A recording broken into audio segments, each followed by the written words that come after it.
When I was new to photography, I struggled knowing when something should be black and white versus when it should be color. As a portrait photographer, sometimes I would just try both, and a lot of times I'd be left unsure still.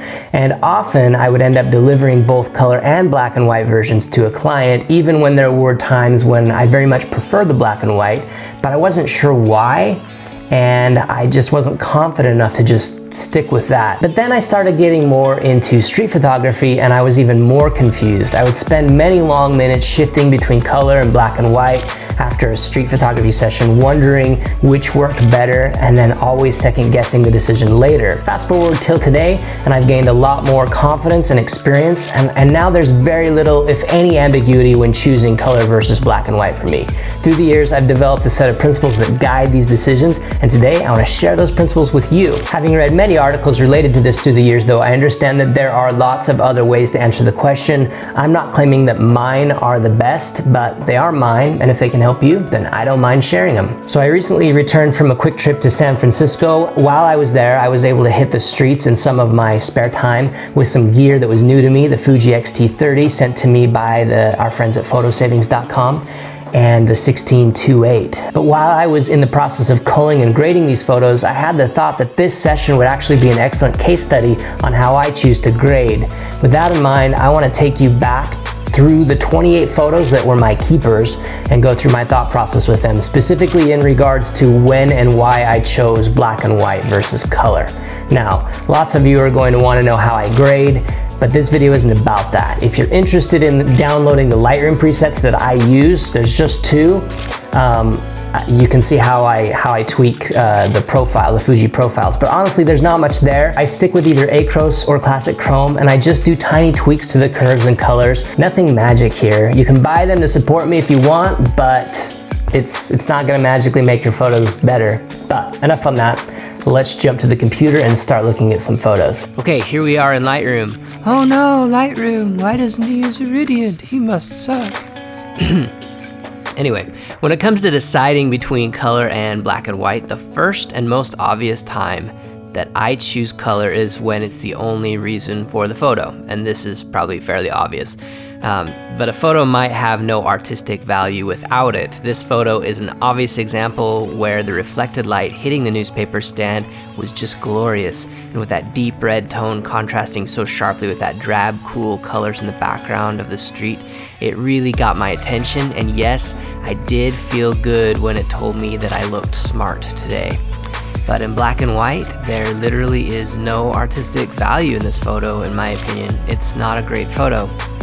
And really, even in color, it's not really all that great. I just really like that red.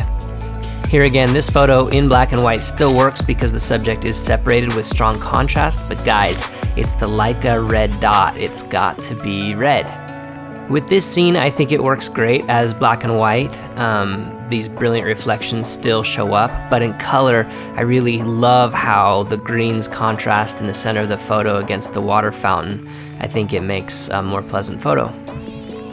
But in other instances, it's more subtle. For example, with this lady, I saw her coming up about a half a block and I noticed her purple hair and I thought, wouldn't that just look great next to this pink advertisement? As you can see in the black and white, there really isn't any reason for this photo to exist in black and white. It simply is a study in color. Here again, I like this girl's style, but that alone didn't warrant the photo. What I really liked was the contrasting blue plaids of her pants against the contrasting orange polka dots of that watch behind her. And it just wouldn't really have worked in black and white as well. I think it still works because you have the contrast of the polka dots versus the square plaid. And I like that it's kind of split down the middle. I'm really happy with the composition between these two long elements with contrasting patterns, but I think it works better in color. Here again, I saw this girl's jacket juxtaposed against that pink San Francisco Museum of Ice Cream sign back there. So I composed it to where the lines of the shadow of this pole point at her in the jacket and shows the Museum of Ice Cream in the background. In this case though, the 16mm focal length was probably wrong. I would have liked those signs in the background to appear more prominently, but as before, this was merely an exercise in color. As you can see, if we turn to black and white, the photo just becomes completely meaningless. The girl on her jacket just disappears and the photo has no subject. And here again, the red of this guy's jacket matches the red of the bus just quite nicely and makes the photo work. Otherwise, in the black and white, it doesn't really work. Another thing I look at is if the color draws the eye to the subject or the story, or if instead it's a distraction. This photo demonstrates this as well. I actually think it does look pretty good in the black and white, but in color it shows what I really love about this photo. The photo has a great symmetry right to left, but it also has a reflected symmetry from top to bottom with these reflected yellow lines. In the black and white, that's just not apparent. So color is really the only way I think that this one works. In this one, I think it totally works as a black and white, but in color, the subject just pops off the canvas of those drab beige colored tunnel walls and floor. And in this photo, the subject is the child, and the red on the red I find really cool, but if it weren't for those teal pants drawing the eye to that area, it wouldn't work. And in black and white, the child is completely lost. Here in this one, there are strong leading lines everywhere, leading you right to the very center with the crosswalk lady, and I think it certainly could work as black and white. She's contrasted very well against the shadows back here, but in color, the yellows and the red of the stop sign just drive it all home. This one also could work as black and white. I like the concentric arcs, but if you couldn't tell, I have this thing for yellow lines, and I think the yellow stripe really helps this rather than hurts it. Black and white, obviously you lose the yellow.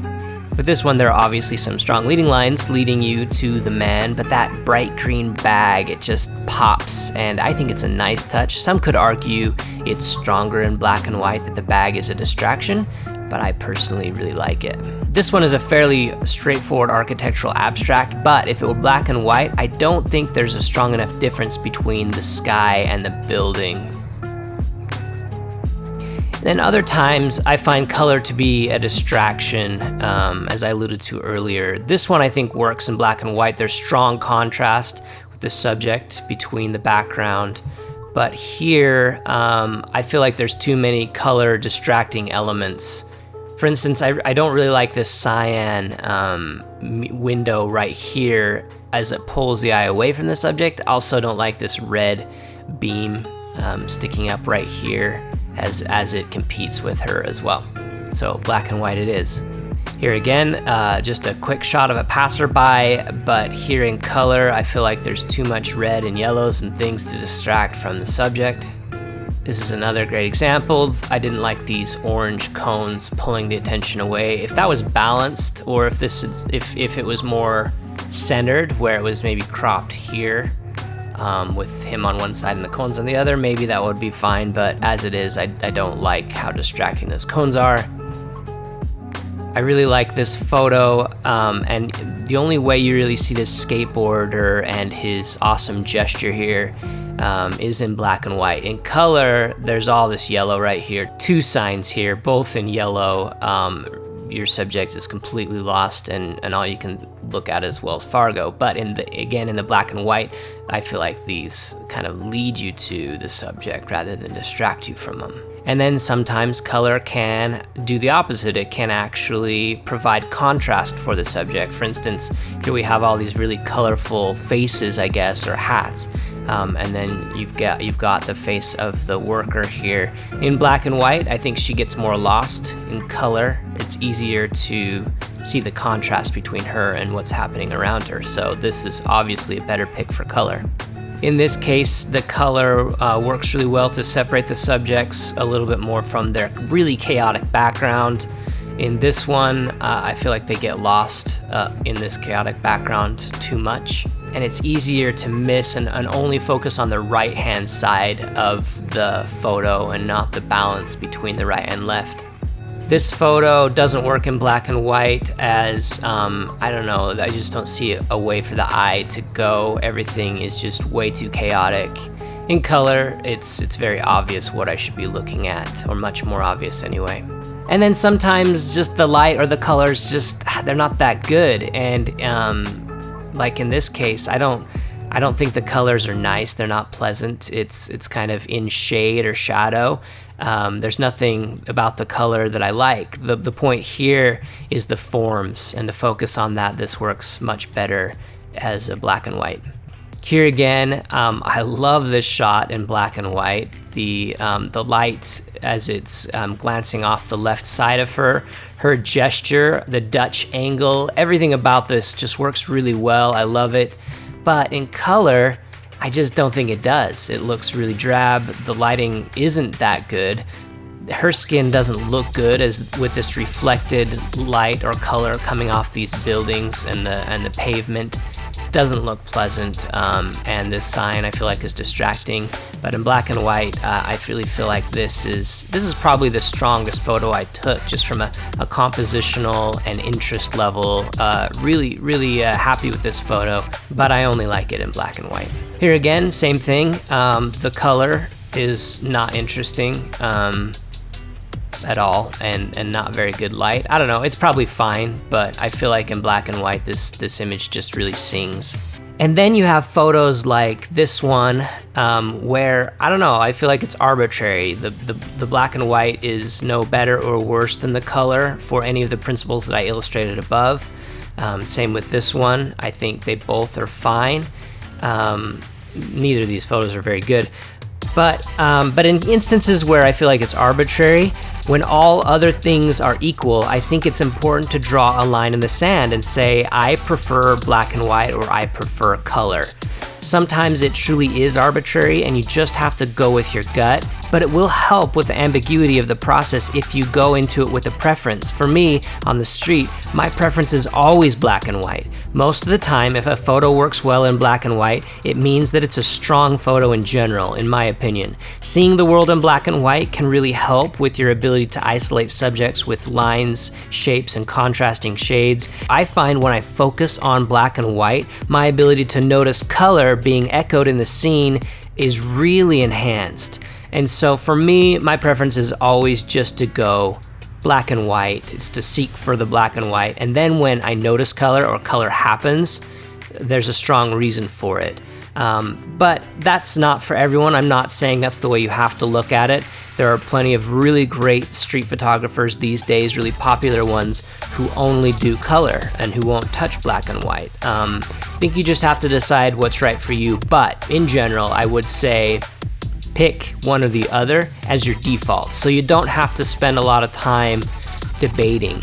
And then when an image just really strongly, for the principles that I illustrated above or others that you find in your own experience, if an image just kind of tells you that it needs to be the opposite, then you'll know. But either way, that's all I've got for you today. I hope that you found this helpful. Wish you all the best in your photography. Remember, kindness before cameras. We'll talk to you again real soon.